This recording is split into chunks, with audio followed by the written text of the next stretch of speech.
আপনারা যারা ষষ্ঠ গণ বিজ্ঞপ্তিতে আবেদন করবেন তাদের জন্য আজকের এই ভিডিওটা খুবই গুরুত্বপূর্ণ।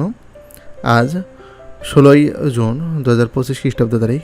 আজ এনটিআরসি তাদের ওয়েবসাইটে সকলের কাঙ্ক্ষিত যে ষষ্ঠ গণবিজ্ঞপ্তি সেই ষষ্ঠ গণবিজ্ঞপ্তি প্রকাশ করছে, যার আবেদন আগামী 22শে জুন থেকে শুরু হবে। এখন আমি আমার ইউটিউব চ্যানেলে যতগুলো ভিডিও আপলোড দিয়েছি এই ষষ্ঠ গণবিজ্ঞপ্তি বা 18তমদের নিয়ে, এই রেজাল্ট প্রকাশের পর থেকে বেশিরভাগ কমেন্ট আসতেছে যে স্যার আমার এনআইডিতে বাবার নাম ভুল, মায়ের নাম ভুল, বা অ্যাড্রেস ভুল, নানান ধরনের ভুল, বা অ্যাপ্লিকেন্টের যে কপিটা অর্থাৎ আবেদনের সময় যেই আবেদনটা করা হয়েছিল সেখানে ভুল, এই নিয়ে কিন্তু নানান ধরনের কমেন্ট কিন্তু আসতেছে। আর আসলে এটা আসাই স্বাভাবিক, কারণ যেহেতু এত কাঠখড় পোড়ায়ে একটা চাকরি পেতে চলেছেন, কোনো সামান্য ভুলের কারণে যদি এখানে গিয়ে পরবর্তীতে দেখা যাচ্ছে ভোগান্তিতে পড়তে হয়, এই কারণে সবার মাঝে কিন্তু এই ভয়টা কাজ করতেছে। তো আশা করি আজকের এই ভিডিওটা দেখার মধ্য দিয়ে আপনাদের যত রকম ঝামেলা রয়েছে, যত রকম প্রশ্ন রয়েছে, যত কিছু জানার রয়েছে, যত ভুল রয়েছে, সব কিছুর সমাধান পেয়ে যাবেন আজকের এই একটা ভিডিওর মাধ্যমে। এখানে আমি সবগুলো কথা খুব সুন্দর মতো করে গুছিয়ে বলার চেষ্টা করব। আপনাদের কাজ হচ্ছে ভিডিওটি না টেনে খুব মনোযোগ সহকারে দেখবেন এবং বোঝার চেষ্টা করবেন। আর যদি কোনো কথা বা কোনো বিষয় যদি সম্পর্কে না বুঝতে পারেন, হয়তো একটা টপিকস বা একটা বিষয় আমি বলতেছি কিন্তু আপনি সেই জিনিসটাই ধরতে পারতেছেন না, তাহলে অবশ্যই কমেন্ট করবেন, তাহলে আমি বিষয়টি আর একটু ক্লিয়ার করে দেব। এখন আসি মেন বিষয়ে। আপনারা স্ক্রিনে এখানে দেখতে পাচ্ছেন যে মিল থাকতে হবে। তো মিল থাকতে হবে বলতে এখানে কি কি জিনিসের আপনার মিল থাকতে হবে আমি বলি। সেটা হচ্ছে আপনার এনআইডিতে আপনার 4টা তথ্য থাকবে। 4টা তথ্য গুরুত্বপূর্ণ। এই এনআইডিতে 4টা তথ্য কী কী গুরুত্বপূর্ণ আমি বলি, আপনারা মিলাই নেন। সেখানে হচ্ছে আপনার নিজের নাম, বাবার নাম, মায়ের নাম আর জন্ম তারিখ। আমি আবার রিপিট করতেছি, আপনার নিজের নাম, বাবার নাম, মায়ের নাম আর জন্ম তারিখ। এই 4টা তথ্য আপনার সকল জায়গাতে ঠিক থাকতে হবে বা মিল থাকতে হবে।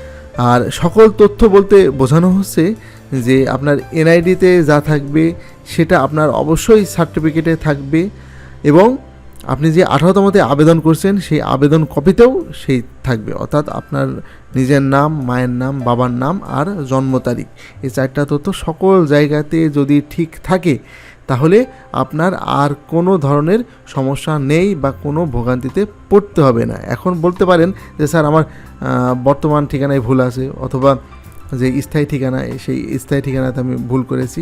তো এক্ষেত্রে আসলে এটা কোনো মারাত্মক বিষয় নয় বা এখানে কোনো সমস্যা হবে না। যখন আপনি গণবিজ্ঞপ্তিতে আবেদন করবেন সেই ক্ষেত্রে আপনি যেটা কারেক্ট সেটা আপনি বসাবেন। এবং এখানে আরেকটা বলতে পারেন সমস্যা, যে আমি আগে তো বিবাহিত ছিলাম না, এখন তো বিয়ে করেছি, বা আমার বিয়ে ছিল এখন তো ডিভোর্স হয়ে গেছে, তাহলে আমি এক্ষেত্রে কী করব? এক্ষেত্রে আপনি আপডেট যেটা সেই তথ্যটা আপনি দিবেন। অর্থাৎ গণবিজ্ঞপ্তিতে যে তথ্যটা রয়েছে সেই তথ্যটাই আপনি এখন দিবেন। কারণ এনটিআরসিএ যখন পরবর্তীতে তাদের নিয়োগ সার্কুলারটা মানে দিবে, অর্থাৎ যে আপনাদের যে পোস্টিং সার্কুলারটা যখন দিবে, তখন কিন্তু আপনার গণবিজ্ঞপ্তিতে যে আবেদনগুলো পড়েছিল সেই আবেদনগুলো থেকেই কিন্তু তারা তথ্য কালেক্ট করবে। কারণ যখন 18তমতে আবেদন পড়েছিল প্রায় 18 লক্ষর উপরে আবেদন পড়েছিল। তো এনটিআরসি সেই 18 লক্ষ আবেদন কিন্তু এখন দেখতে যাবে না, এখন তারা দেখবে হচ্ছে যে গণবিজ্ঞপ্তিতে কারা আবেদন করতেছে এইগুলোর তথ্য এনটিআরসি এর কাছে এখন থাকবে, এবং পরবর্তীতে যত কাজ হবে এই গণবিজ্ঞপ্তিতে যে আবেদনটা হচ্ছে এই আবেদনটা থেকেই কাজটা হবে বা তথ্যগুলো এখান থেকেই কিন্তু নিবে। অর্থাৎ আপনার যখন জয়নিং অর্ডারটা দিবে, জয়নিং অর্ডারে কিন্তু আপনার এই গণবিজ্ঞপ্তিতে যে আবেদন, যে তথ্য কিছু যা কিছু আছে সব কিছু কিন্তু এখান থেকেই নিবে। এই কারণে আপনার যদি পূর্বে কোনো ধরনের ভুল থেকে থাকে, অ্যাড্রেসে হয়তো সামান্যতম ভুল থাকতে পারে, ম্যারিড আনম্যারিডের সমস্যা থেকে থাকতে পারে, এগুলো যদি থেকে থাকে তাহলে এই গণবিজ্ঞপ্তির যে আবেদনটা এখানেই আপনি ঠিক করে নেবেন না। তবে আমি বারবার বলে দিচ্ছি, এনআইডি, সকল সার্টিফিকেট এবং আবেদন কপিতে এখানে আমি 4টা জিনিসের কথা বলেছিলাম, আপনার নিজের নাম, মায়ের নাম, বাবার নাম আর জন্ম তারিখ, এই বিষয়টা যেন ঠিক থাকে। কারণ পরবর্তীতে যখন আপনি এমপিআর আবেদন করবেন সেই ক্ষেত্রে এবং আপনার যখন বেতন হবে, বিশেষ করে বেতন, এই বেতনটা এখন বর্তমানে আইবাস থেকে হয় বা ইএফটির মাধ্যমে এটা হয়ে থাকে। তো এই ক্ষেত্রে আপনার জয়নিং যেই অর্ডার, এই জিনিসটা দেখা হবে। জয়নিং অর্ডারে আপনার নাম কি রয়েছে আর আপনার এনআইডিতে নাম কি রয়েছে যখন বেতন হবে। আমি আবার বলতেছি, ভালো করে মনোযোগ সহকারে শুনুন। যখন আপনার বেতন হবে, বেতন হওয়ার জন্য যেই কাগজ সাবমিট করা হবে বা যেই অফিসে বেতনের জন্য ইএফটির জন্য যাবে, সেখানে আপনার দুইটা জিনিস আপনার দেখবে। সেটা হচ্ছে আপনার নিয়োগ যেই অর্ডারটা, অর্থাৎ আপনার পোস্টিং যে অর্ডারটা, সেই অর্ডারের সাথে আপনার নাম কি আছে, বাবার নাম কি আছে, মায়ের নাম কি আছে, জন্ম তারিখ কী আছে, সেই জিনিসটা দেখবে।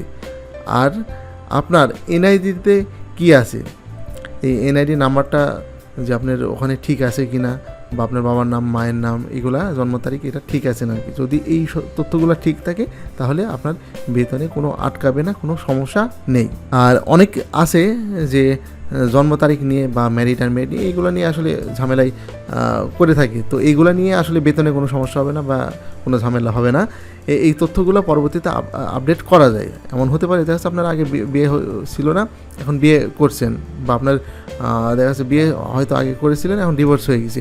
তো এই ঘটনা কিন্তু আপনার চাকরিতে জয়েন করলেন, সব কাগজপত্র সাবমিট হয়ে গেল, সব কিছু হয়ে গেল, দেখা যাচ্ছে 2 মাস 6 মাস পরে, 2 বছর পরে গিয়ে আপনার দেখা যাচ্ছে সেম ঘটনা ঘটতে পারে। আপনি হয়তো নতুন বিয়ে করলেন বা আপনি বিয়ে ছিলেন, আপনার ডিভোর্স হয়ে গেল।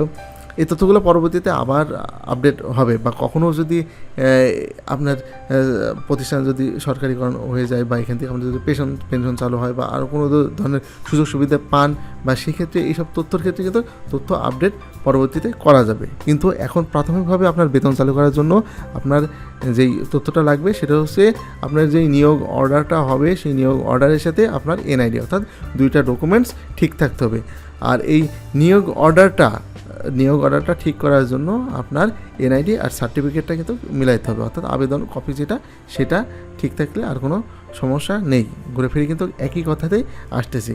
তো আশা করি যাদের এই ধরনের সমস্যা আছে, অনেকে আছে যে বাবার নামের সাথে দেখা যাচ্ছে বাবার যে এনআইডির সাথে তার নিজের এনআইডির মিল নেই, নামে মিল নেই, বা মার যে এনআইডি, সেই এনআইডির সাথে তার নিজের এনআইডির নামের কোনো মিল নেই। এক্ষেত্রে বাবার তা কী আছে, মায়ের তা কী আছে, এটা আপনার দেখার দরকার নাই। তাদের নামে আমূল পরিবর্তন থাকুক, তাও কোনো সমস্যা নেই। কিন্তু আপনার এনআইডির সাথে আপনার সার্টিফিকেট বা আপনার যে আবেদন কপি, সেটার মিল আছে নাকি, এটা হচ্ছে ফ্যাক্ট। এই জিনিসটা যদি ঠিক থাকে তাহলে বাকি এসব জিনিস নিয়ে আর কোনো টেনশনের কোনো প্রয়োজন নেই। এখন আসি আরেকটা ঘটনায়, সেটা হচ্ছে আপনার যদি এনআইডির সাথে আবেদন কপির যদি মিল না থাকে, তাহলে আপনি কি করবেন? আপনার আগে দেখবেন যে এনআইডির সাথে সার্টিফিকেটের মিল আছে নাকি। এনআইডির সাথে যদি সার্টিফিকেটের মিল না থাকে, তাহলে আপনি কোনটা কারেক্ট করবেন? এনআইডিটা কারেকশন করবেন নাকি সার্টিফিকেট কারেকশন করবেন? তো সার্টিফিকেট যেহেতু একটা হয় না, সার্টিফিকেট অনেকের আছে, যেসে এসএসসি, এইচএসসি, অনার্স, মাস্টার্স, কারো বিএড করা থাকলে বিএড, আরও যদি অন্যান্য কোনো থাকে, তাহলে সব ক্ষেত্রে কিন্তু সার্টিফিকেট সেম হয়ে থাকে। সেই ক্ষেত্রে সার্টিফিকেট কারেকশন করতে যাবেন না, আপনারা কারেকশন করবেন এনআইডি। আপনার সার্টিফিকেট সংযুক্তি হিসাবে বা প্রমাণক হিসাবে এনআইডি অফিসে যদি দিয়ে দেন, তাহলে সেখানে কিন্তু আপনার এনআইডি খুব শীঘ্রই সার্টিফিকেট অনুসারে এটা পরিবর্তন হয়ে যাবে। বাস, তাহলে আপনার এনআইডি এখন পরিবর্তন হয়ে বা কারেকশন হয়ে এখন সার্টিফিকেট আর এনআইডি এখন সেম হয়ে গেল। এখন আপনার যদি কোনো আবেদনে ভুল থেকে থাকে, তাহলে এই আবেদন কপি সংশোধনের জন্য এনটিআরসি এর চেয়ারম্যান বরাবর একটা আবেদন লিখবেন, দরখাস্ত লিখবেন, লিখে এই এনটিআরসি অফিসে গিয়ে এটা আপনি কারেকশন করে নেবেন। তা না হলে কিন্তু পরবর্তীতে আপনার যে সনদটা আসতেছে, এই সনদেও নাম ভুল থাকবে বা অন্য তথ্য ভুল থাকতে পারে, বাবা মায়ের নামও ভুল থাকতে পারে, অথবা যেই নিয়োগ অর্ডারটা আপনার দিবে সেখানে কিন্তু ভুল চলে আসবে। এই জন্য আবেদন কপি আপনাকে সংশোধন করে নিতে হবে যদি এই 4টা তথ্যে কোনোরূপ ভুল থেকে থাকে। আশা করি বিষয়টা এখন ক্লিয়ার। তারপরেও যদি কোনো ধরনের প্রশ্ন থেকে থাকে বা জানার থাকে, তাহলে অবশ্যই কমেন্ট করবেন। তবে ভিডিওটা দেখে কমেন্ট করবেন, সম্পূর্ণ শুনে বুঝে তারপর কমেন্ট করবেন। উল্টাপাল্টা ভিডিওটা না দেখে চালু করে জাস্ট করে ফট করে একটা কমেন্ট ছেড়ে দিবেন না। তো এই ছিল আজকের ভিডিও। সবাই ভালো থাকবেন, আমার জন্য দোয়া করবেন। আল্লাহ হাফেজ।